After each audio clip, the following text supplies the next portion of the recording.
Hey everybody, I'm Robert. I'd like to welcome you back to the channel. Welcome down to a new location. I'm in my office in Ramstein. We haven't been here before.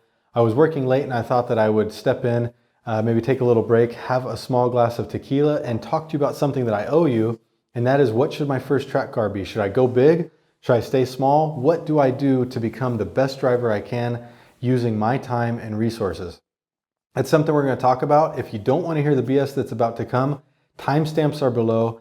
We've put those in for you guys that might just want to get the little info you want and move along. Totally get it. That's why they're there. Click the timestamp now if you don't want to hear it. What am I drinking? Tequila, Reposado, it's a Patron. I've read many times in the comments that Patron isn't the best tequila for price, per value, per taste, etc. There's better things out there. I agree with you 100%. You have to keep in mind two things. We're in Germany, and in Germany we don't have all the tequilas. I had some great stuff in California. I think it was probably 12 years ago. I had maybe 30 different types of tequila that I could sip on occasionally. Really enjoyed that, but we don't have access to that. Being spoiled with Mexico being right there, all the liquor stores, everyone being big on tequila over there, really made access to these products a lot better than it is here. So I do have a handful of them here, but not enough, not as much as I wish I had. So hopefully we can change that eventually and get some good shipments over here.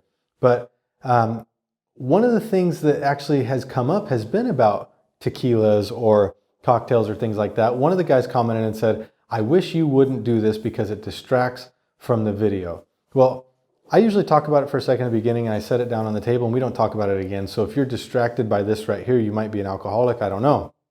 But this is what we're going to continue doing. If you don't like it, timestamps are below, you can move forward. The thing about this is it's a way that we're communicating. We're having fun. For every one person that says, I don't like the cocktail, I don't like the drink talk, there's actually 100 to 150 people messaging me, Robert, try this. Look what I did with the Negroni. I tried this with it. That was really cool. Try this with your margarita. Try this with your old fashioned. Try this whiskey. And you know what? That's a hell of a lot more fun than listening to somebody say, I was distracted by the tequila talk. Timestamps are below. Move along. We can knock that out, okay? The next thing that I'm going to talk about is actually negative comments. Anonymous Bosch came into the channel on 2 videos ago and said, you know what? I unfollowed you 2 months ago because you talk about the negative comments that you get. Well, Anonymous Bosch has since deleted his comment after he got pinned. And what you guys need to understand, or not you guys, but the guys who don't like these things need to understand, is we're communicating. I'm going through the comments. I'm reading the things that you say. You're messaging me on Instagram. You're messaging me on Facebook. We're actually talking, and this is a conversation. And when you're with your friends and you see something that was like, what the hell did that guy say? You're going to bring it up. When you're communicating and you're saying, Robert, what do you think about the fact that this company said this? Did you see that BMW called so-and-so a boomer? We're actually talking. So when I talk about this, these are the things that you talk about with your acquaintances, with your friends. And I'm saying, Anonymous Bosch, I talk about the people who say negative things because it's actually funny. It's entertaining for us to talk about. And it also sets the stage to say, if you unsubscribed 2 months ago, why in the hell are you here 2 months later commenting on the channel? Keep unsubscribed. If you do want to hear the cool talk about your first track car, etc., timestamps are below. It says it right down in the description. You can click that and avoid all of this distraction. For those of you who are this far into the BS talk, you'll understand exactly what I'm talking about. We're having fun, we're enjoying it, and we're talking about it. The cool thing is that out of 1,000 comments, there might be one negative one. So of course, that negative comment stands out and it's something to talk about. That's why they usually get pinned and we have a little bit of fun with it. You're more than welcome to say what you don't like. I am totally for that. And if you say something you don't like, I will not be mean to you. I will not make fun of you. I will just answer the question, because if you made a negative comment, it means something was bothering you and it means that it should be explained. If I were to ignore the negative comments and I were just to sell you this here Apple Watch, then I would be just like any other channel that doesn't care what you guys have to say. And what would be the point? So that's enough of that talk. Why don't we get straight to it? First track car. What should it be? Should I go straight to a GT3 RS, a GT2 RS, a Ferrari 488, or should I stick to something that's a little bit more reasonable, something that maybe costs less, low power? There's a reason that you guys hear the topic or the question, fast car slow versus slow car fast. I will tell you right now that based on my experience, everything that I've learned from track driving, learning how to drive cars on the Nürburgring, or even, as you guys now know, in California, doing track days or autocross, or even drag racing, heck, slow car fast. Every day of the week, take the slow car fast over the fast car slow. You might say it's easy for me to say that because I have X cars and I'm just used to them and blah, blah, blah, blah, blah. It's actually why it should have more weight. If I could only have one car and I was dedicated to just driving the track, I guarantee you it probably would not be a supercar. The reason is that with a slow car you actually become a better driver. When you have a fast car that has high power, high braking capacity, big tires, big grip, you are not able to use the car as much as you would like to unless you're pro level driver, unless you're really pushing to the limit and you understand and feel the car and you know what it's doing. When I go out right now and I take the 675 LT, or even the 720 is even a better example. The 720 is such a powerful car. You go out in that car and the speed of the car covers up for low corner speed, bad braking technique, and it lets you get to the point that you're complacent and you're relying on the power of the car to actually do the work for you. In a McLaren, when you use the power and then you start to brake too early because you're not, it's nerve-wracking. You're like, oh my gosh, this 800 horsepower is thrusting me out of this corner into the next. And it's concerning. You come out of Flugplatz and you're hitting Schradenkreuz hump at 300 kilometers an hour. You're going to scrub too much speed going into the left-hander because you're thinking, my gosh, I'm at 300. I need to get this thing down to 200. You do it in a rate that you knock the first 100 off really quick because the car brakes fast. And then you find out that you've done it too early. You've now all of a sudden got on the brakes too early. And then you go in and you're not on the throttle. And the car's not stable because you didn't set it up right because you're so nervous about how fast the car was going that you enter Schradenkreuz. Now you're doing 180 because it just nothing felt right because the car wasn't set up. Okay? Now, you've got a car like a GT86 and you got that bad boy pinned. Okay?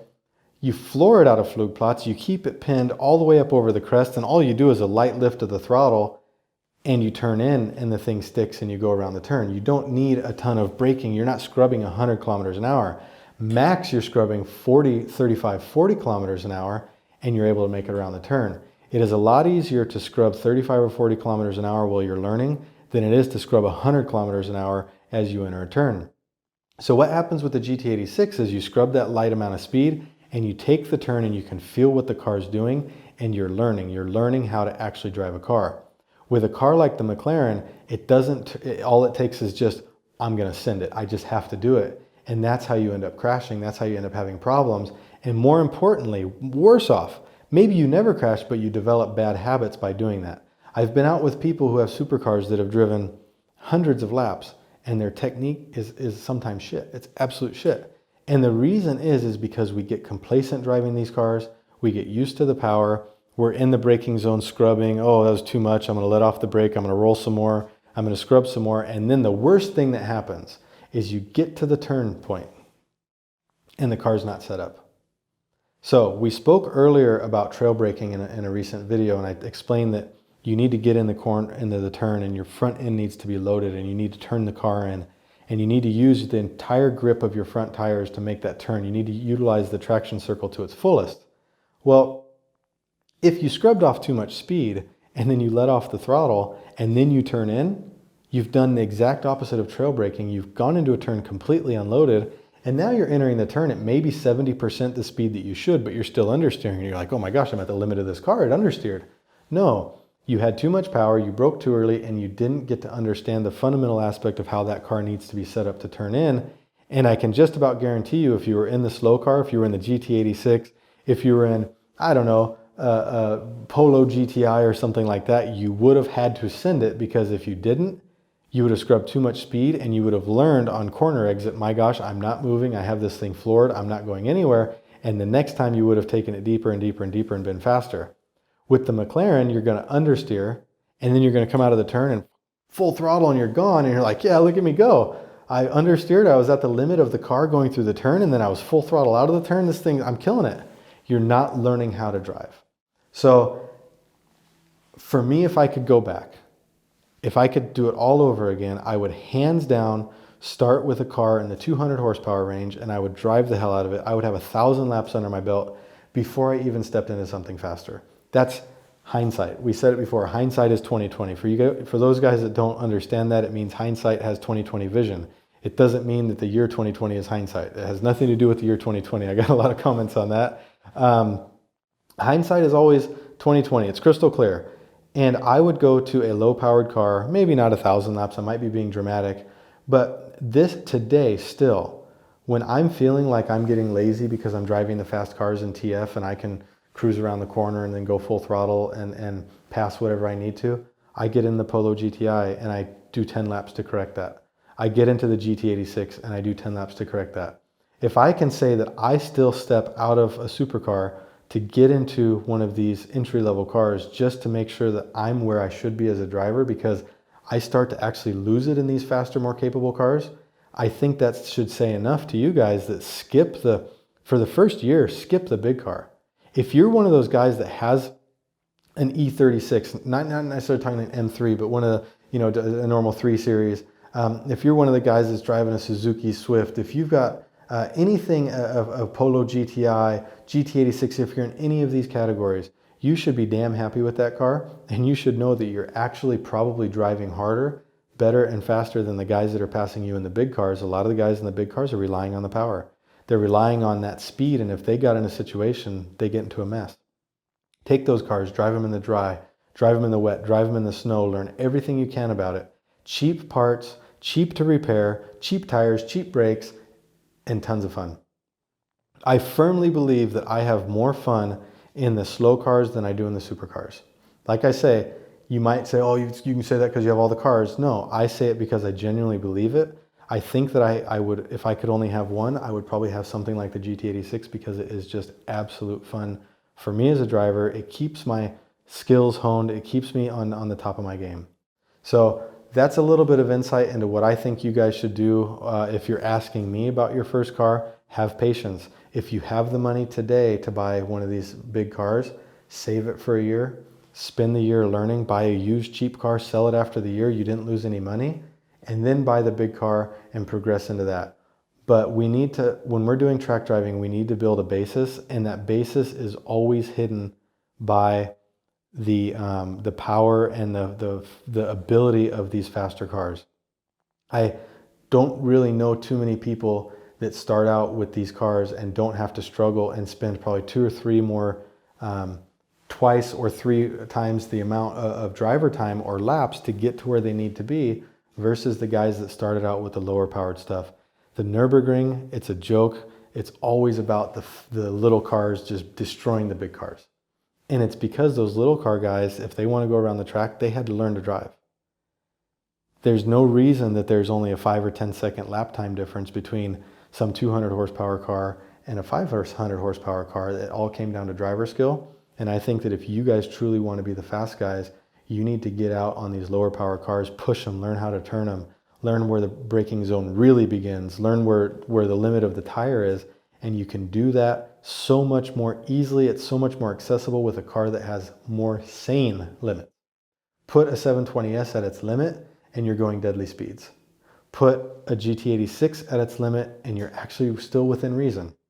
So that's the reason that I believe this. Let me know what you guys think. Let me think if I'm outside of my mind, if you think that we can just get in these big bad cars and drive them to the limit. Mind you, there's going to be a guy that's going to get in it. There's these guys that have skills that are just naturally bred into them. I'm the type that has to learn. I'm the type that needs to get in a car and feel it. It might take me a couple laps before I can start pushing it. There's always going to be the exception, but I can just about guarantee that most of us who are starting track driving need to learn somewhere. We need to build on it, and we need patience most of all. As always, thank you guys for all the comments. Thank you for the support. I really love seeing all the comments on the video about my history, about the dyno days and all that fun. It was really cool seeing many of you guys who took part in those days saying, Robert, those were some great days. Look forward to getting to the Nürburgring. I really hope you do. I really genuinely hope that anyone from those Corvette tuning days, if you're seeing this, link up with me. Let's get together. I would love to see you out at the Nürburgring.